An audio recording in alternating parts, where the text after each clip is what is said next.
मान नयो लागै छै भैया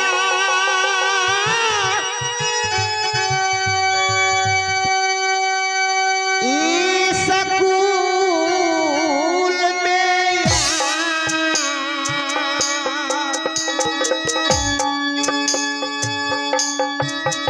मेरा मन घबरा रहा है।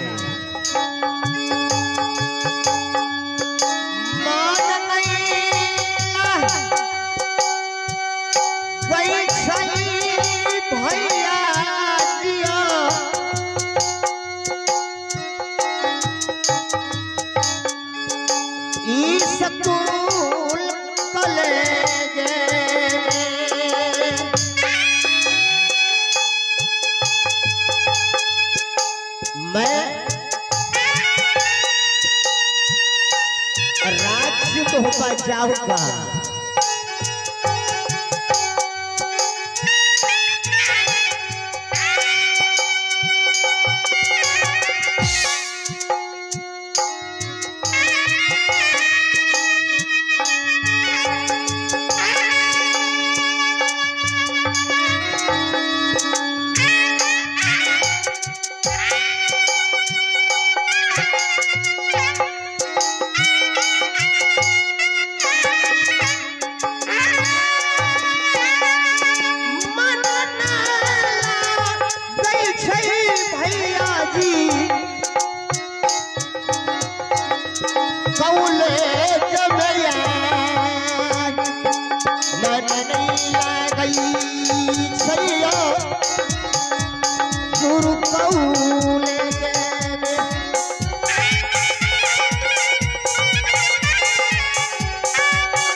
अब मैं यहाँ से शीघ्र राज्य मोहब्बा चलता हूँ।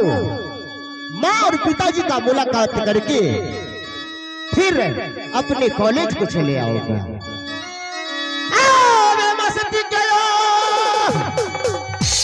रुकने पर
मैं तो अपने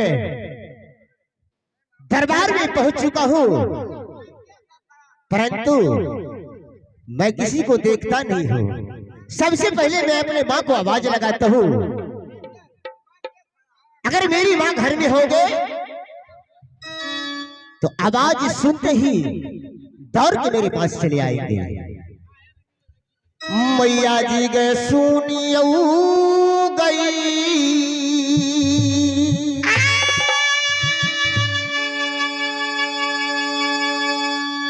देवी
लगता है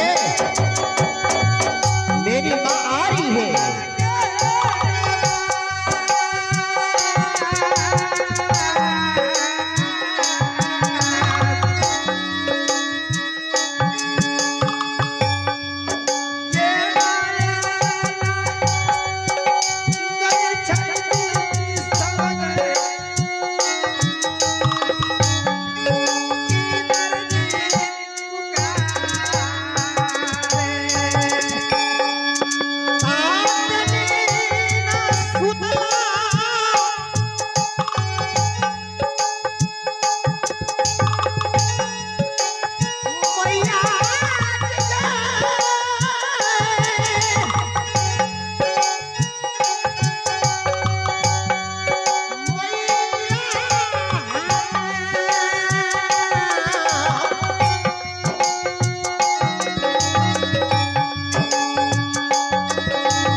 बाबू इंद्रजीत।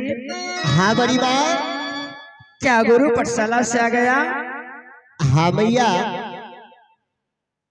गुरु पाठशाला से मैं तो आ गया माँ। यह बात बताओ कि तुम्हारा गुरु पाठशाला की पढ़ाई लिखाई कैसे चल रहा है बाबू? हे भैया, मेरा गुरु पाठशाला की पढ़ाई ईश्वर की दया से और आप लोगों की दुआ से बहुत अच्छा चलता है माँ। अपना कुशला हो सुगा क्या हो बाबू सुना अवश्य ना होगा माँ।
बाबू हाँ माँ। ऐसा ही रहना चाहिए, और ताकि तुम्हारा माँ की भी मन लगी कि मेरे पुत्र दिल्ली कॉलेज में पढ़े हैं बाबू।